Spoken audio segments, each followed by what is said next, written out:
All right, everybody. Good morning. Welcome to the live cast. Am I the only one in that 30-second countdown that's freaked out because the snow is like going up? I don't know if maybe that's supposed to get us ready for like the winter or whatever. Hopefully it'll be a little longer before we have to deal with snow on top of everything else. Anyway, all right. So a few cool things to go over today. First of all, an item I picked from the news. We've been talking about retailers a lot on the live cast recently. Like we talked about, quick service food. We talked about some other retailers in a couple of recent live casts. So Best Buy is doing something interesting in the arena of ship from store. You know, one of the things that I've worked with a lot of online retailers over the years, and one of the questions was always, when you have a physical store presence and you also have an online presence, as nearly everybody does today, where should you be shipping goods from? And, in the the earliest days, a lot of retailers were trying to ship from the store because that was where the merchandise was, and they didn't necessarily have the infrastructure or process in their warehouses to ship directly to the consumer. They said, well, the warehouses are just for shipping to the store. So the store needs to, and then they found, decade ago or whatever, that just became unwieldy, and asking stores to deal with orders, particularly as the orders climbed.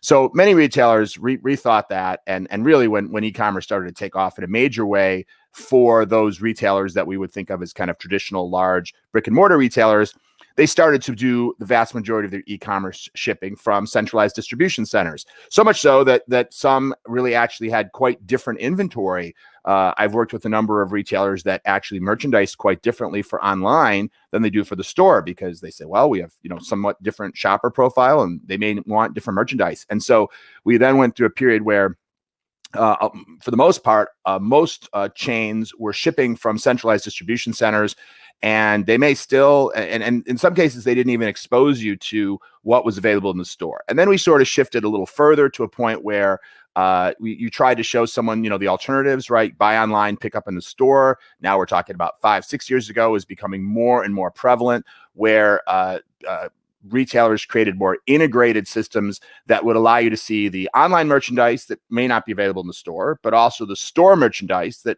might not be available online. Some of it was available in both places, and you could at least see the full universe. And if something was in the store, you could know that, and you could find out if it was your local store, and potentially buy it online and arrange to pick it up in the store.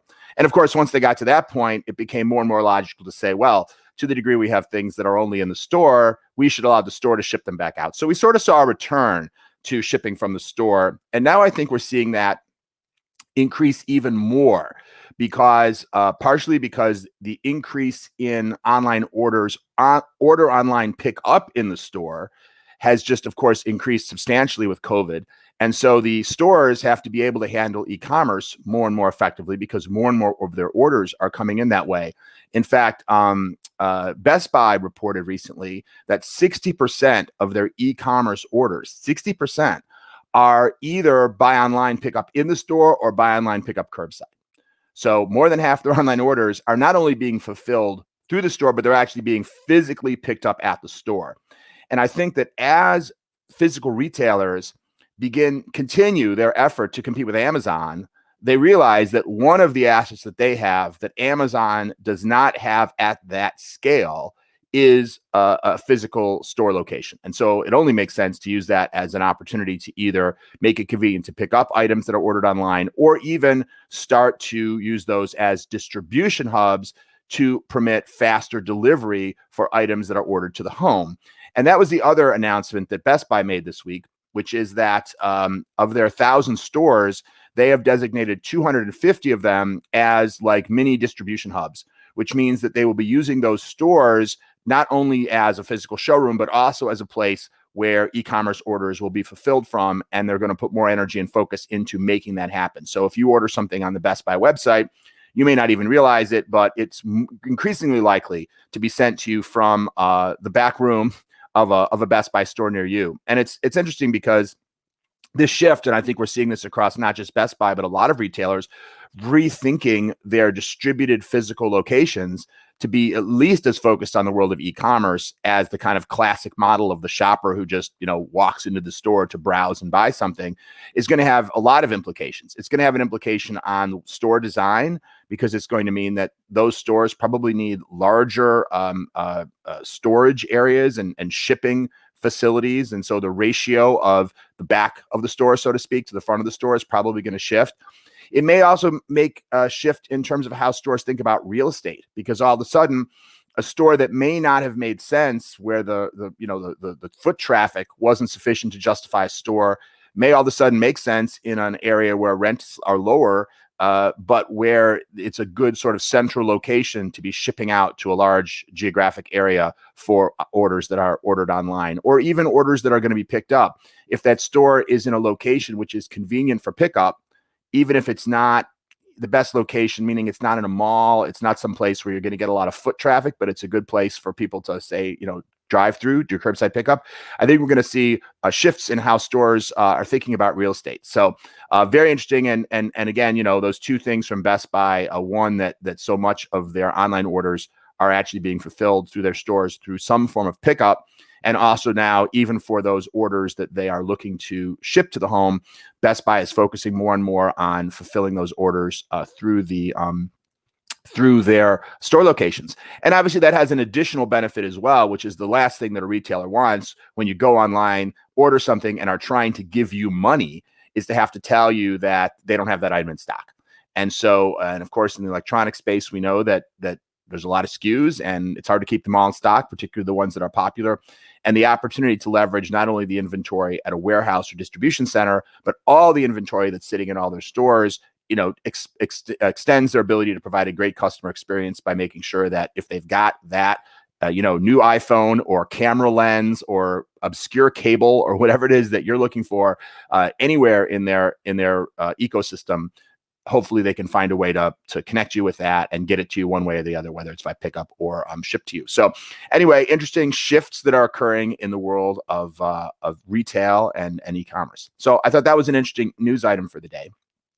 I want to remind you, if you have any questions, feel free to throw them in the chat. We'll try to get to them if we don't get to them during this call or this live cast, because we do have a lot of stuff to cover. I'll try to cover them in a future one. And if you didn't watch the last live cast we did, which was from Monday, we spent the entire time giving information and respond to a question from one of our viewers. So we will answer your questions if you send them to us. So I encourage you to do that. And if you're watching this not live, that's totally fine. You can still put the questions in. In fact, the one that we did last time was from somebody who was not live. I'm pretty sure had posted it afterwards, and we responded to it on a future live cast. So that will happen. I was inspired yesterday. First of all, here's I'm not sure if we've announced this anywhere. So this might be the announcement of the fact that we are starting a Winning Digital Customers podcast. And that podcast will be launching probably like next week or something like that, very, very soon. In fact, we've already recorded the first episode of the podcast. And I'm super excited because the first episode is featuring a guest who is a longtime friend and client of mine, Michelle McKenna, the Chief Information Officer of the National Football League. Really, really awesome, amazing person who's had a fantastic career, continues to have a fantastic career. She was also kind enough to write the foreword. I was looking to see if I have a copy of my book to hold up, but apparently I don't. They're so popular that I don't have any left. No, actually, they're not even available yet, but I had a pre-printed copy, but I've misplaced it. Anyway, she wrote the foreword to the book, beautiful foreword, and I was joking with her on the call that, just the forward is worth the price of the book, if that's all you read. But anyway, so that will be coming out soon. We will certainly be posting on LinkedIn, and those of you that are on our mailing list and such, letting you know what the timing and when that'll be available. Obviously, it's not live. You can once it's available, you can get it anytime, and it'll be available wherever you get your podcasts from. So that's cool. And but it also got me thinking about something, because Michelle, of course, works for a super cool brand, the NFL. And although, like any brand, there's always controversy, and of course, the NFL has also had its share of conflict. But broadly speaking, this is a much beloved brand. And actually, that has been Michelle's career, because she mostly started her career with Disney. She talks about her whole career history, but I'm going to summarize and simplify a little bit. But at Disney, she led technology at Universal Studios, theme parks, and now she's with the NFL. So she's worked with a series of truly loved brands. And that's cool, because that's sort of the theme of the book, Winning Digital Customers, which is gaining your customers' love. And more specifically, the idea that today our customers are increasingly what we call digital customers, which really just means that digital is at the center of their lifestyle. And winning their love requires certain things that might be a little different from what it took to win the love of a customer, 10 years ago. Or however long ago your brand may have established its core value proposition and its core values and principles. And so that means, of course, companies need to transform. And that's really what I think it's all about, is understanding where your customer is and what it takes for them to love you. And if there's a gap, and with most legacy brands today, there still is a gap, then that's what digital transformation is all about. How do I fill that gap? In most cases, it's about how do I catch up to my customers so that I can be loved. So I grabbed a couple of slides. We actually used this in a recent webinar, but odds are you might not have seen every one of our webinars. So you might not have seen these slides. And I want to just pull this up.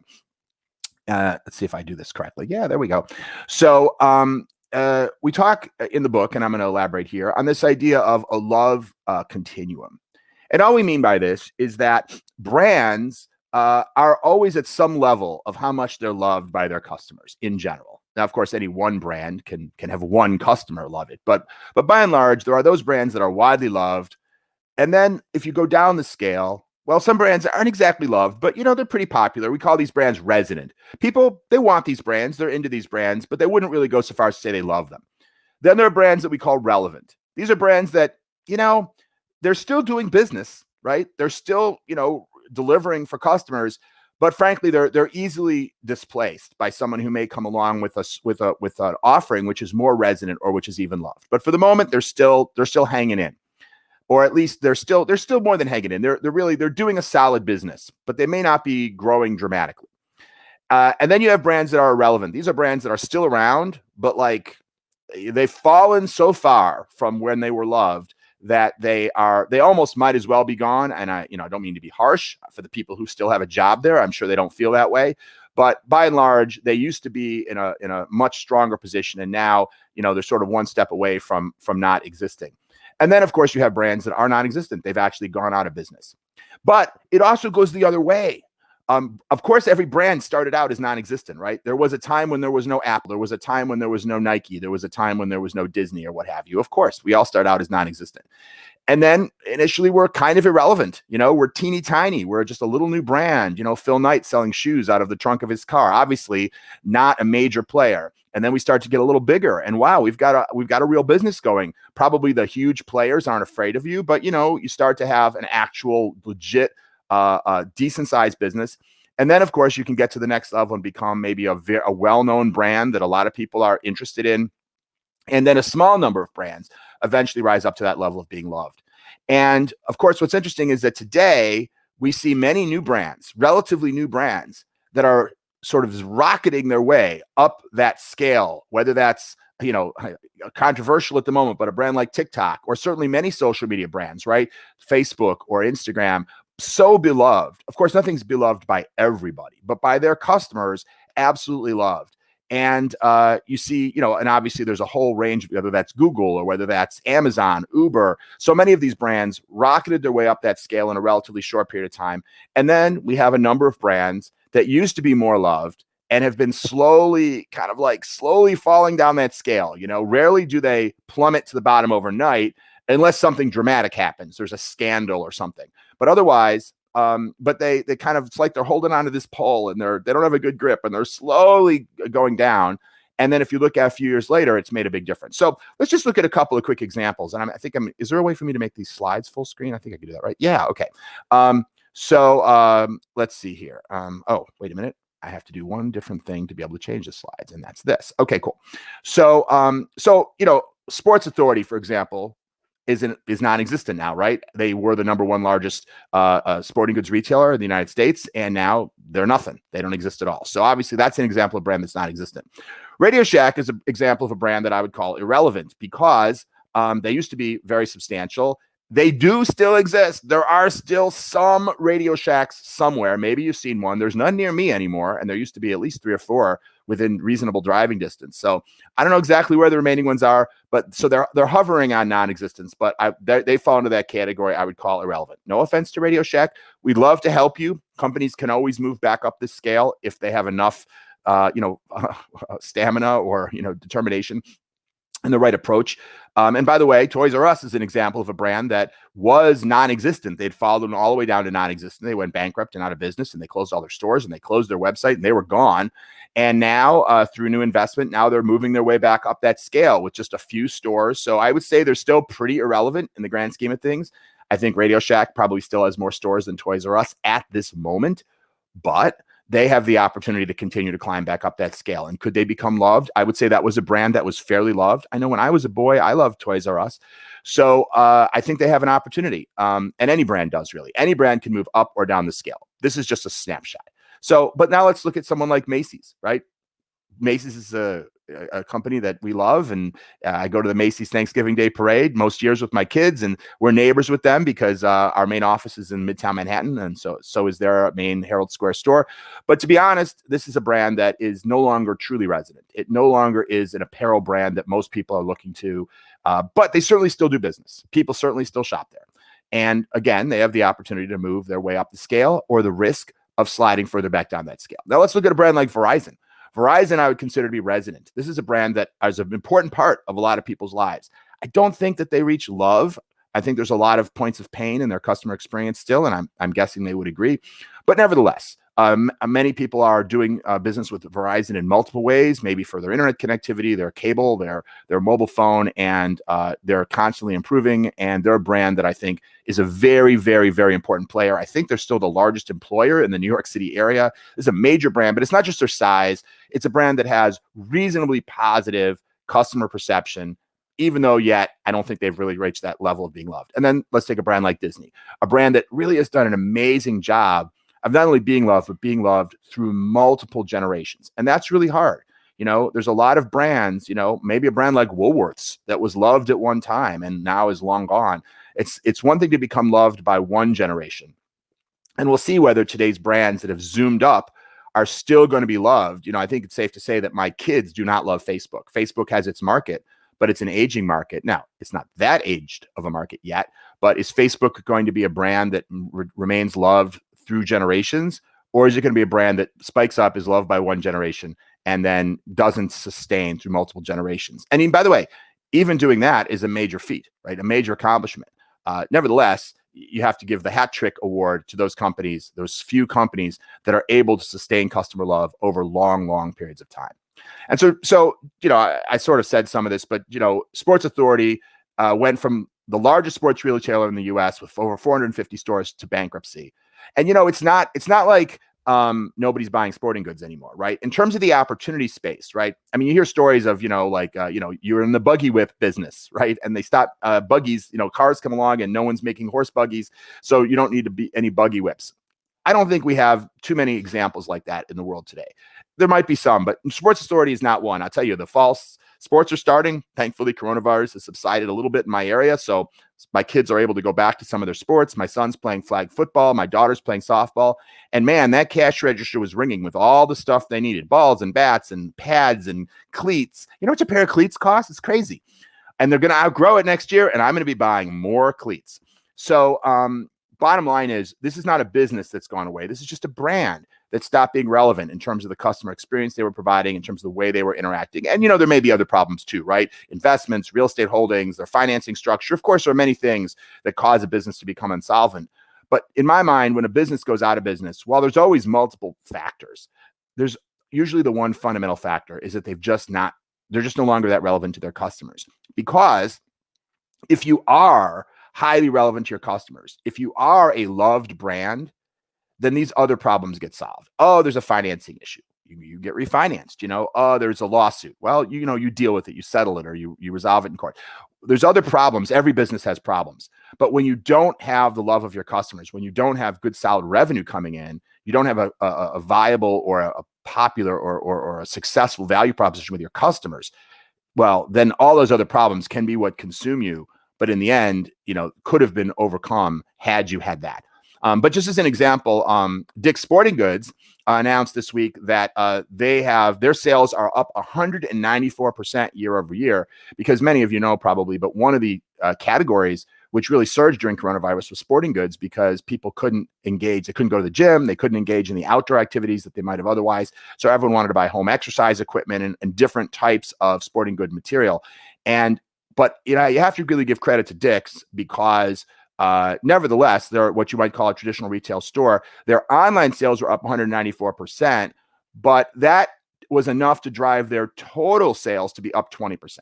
So in the middle of coronavirus, a retail store with all these physical locations that must have suffered terribly in terms of the amount of foot traffic they were getting, the amount of sort of traditional walk into the store purchases, is killing it in terms of online. And that's, by the way, as we talked about with Best Buy, they did a great job. I can't remember if I have a slide on this. No, but they did a great job with online pickup in the store. We have a Dick's near us, and that's where we were getting our stuff. And they created a great, very elegant curbside pickup process. So you felt confident ordering online and knowing that you were going to be able to do a pickup that was, coronavirus safe or safer or whatever you want to call it. So, and let's just look at a couple of these more examples real quick with some stats. Radio Shack, I mentioned before. At their peak, they had something like 7,400 stores in the US. Now they have 500. So this is an example of irrelevant, right? They're still existing, but obviously a tiny, tiny fraction of what they once were. Verizon, I mentioned, is a company that I consider to be resonant.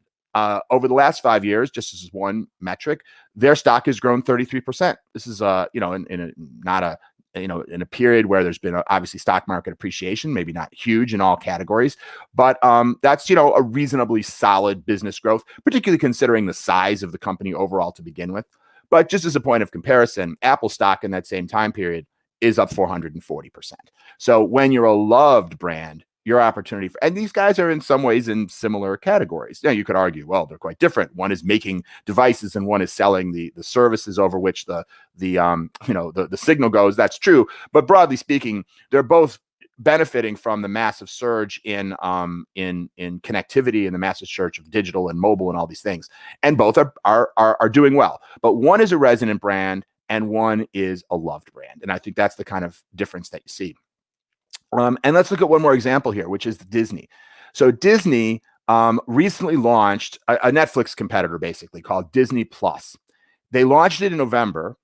So, and this is data between November and February. So obviously it's September. So I don't have more updated data, but just as a snapshot, this company launches a new streaming service where you pay by the month and you get access to a huge library of content.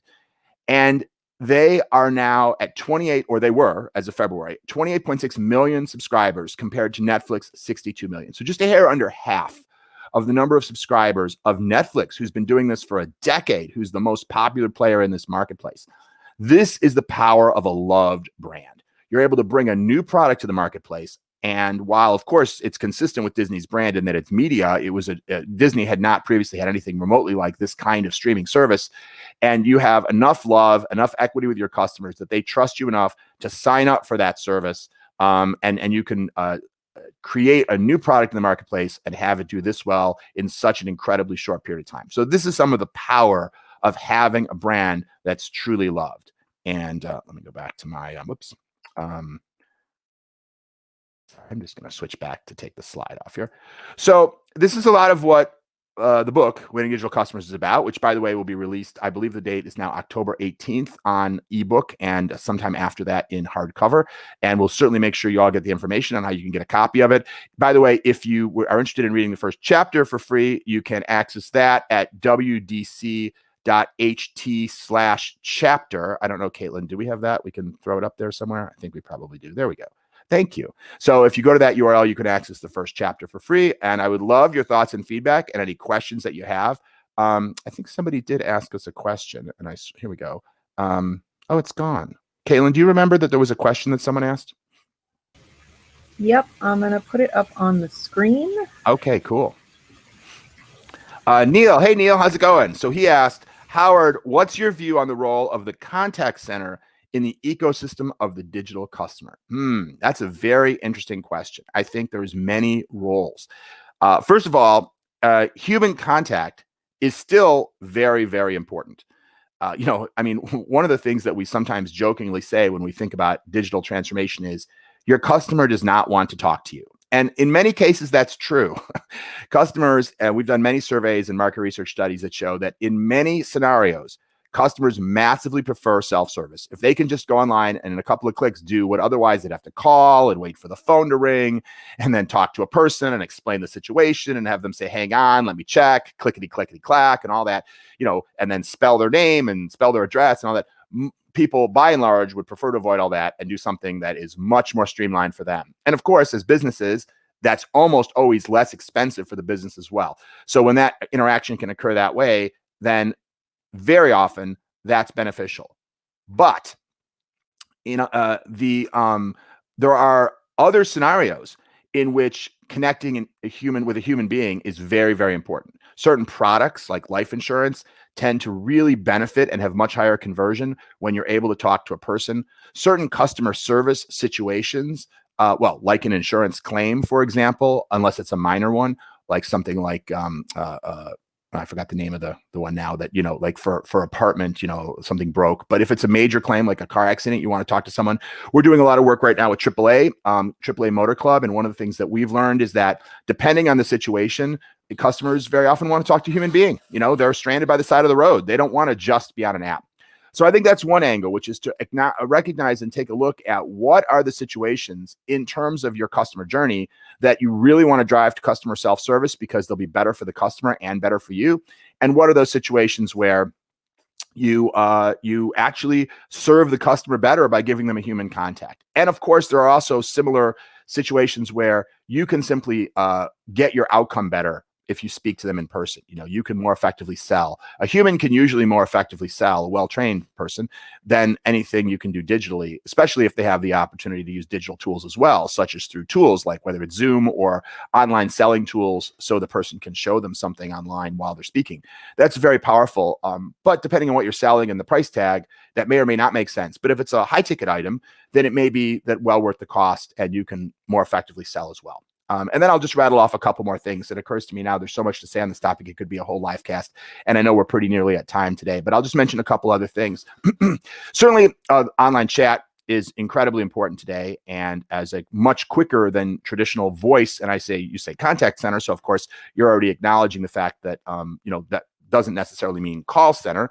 And clearly chat is a very important customer service channel and making sure that when people reach that moment, when people say, I prefer to go down a customer self-service path. So we send them down that path. But then they hit a problem and then they're like, oh, it's kind of like the person who says, I don't need a guide to take me on this trail through the forest. I just want to go by myself. Great. And then you start on the trail and you walk halfway up and all of a sudden you look around, you're like, wait, where am I? And I'm lost and I've lost the trail and I need a guide, but there's no guide, right? Because you said when you started that you didn't want one.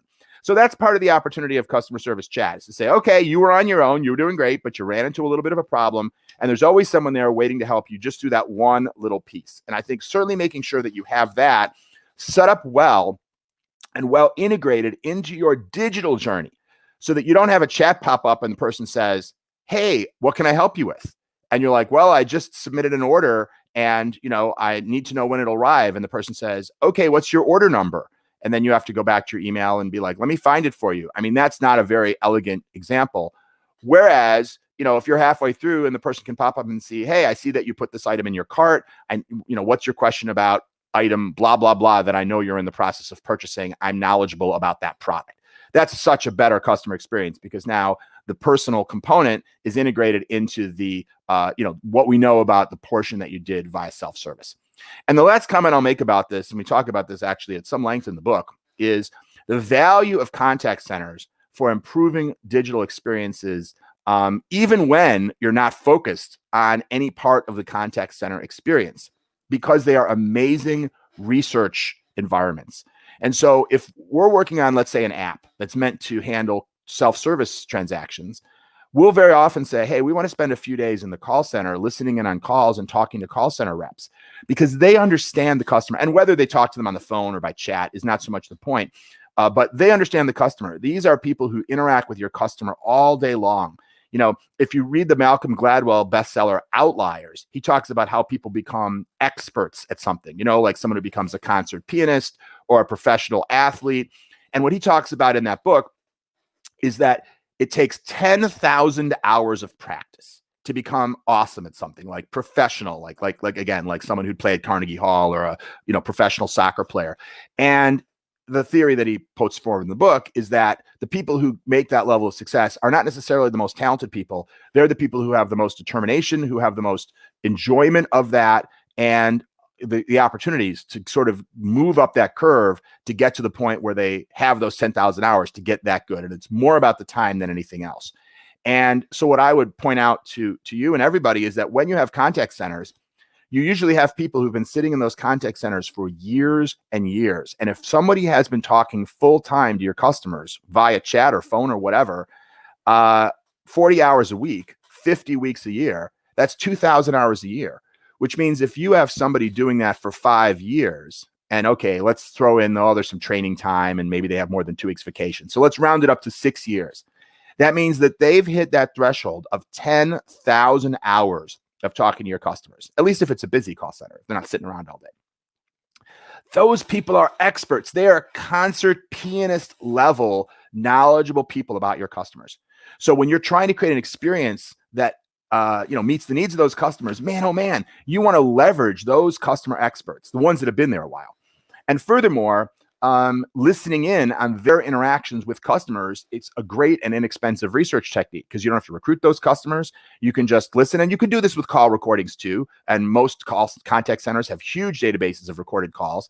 And what's cool about that is if you're trying to solve a particular problem, like, I don't know, confusion about international ordering and customs and duties, right? Well, that might only be 1% of your orders, but you can go into the call center logs and find calls just about that, assuming your call center is reasonably modern and has the technology that does that in your CRM system and your recording calls, which most do, and then just listen to 100 calls just about that, even though that's only a small percentage.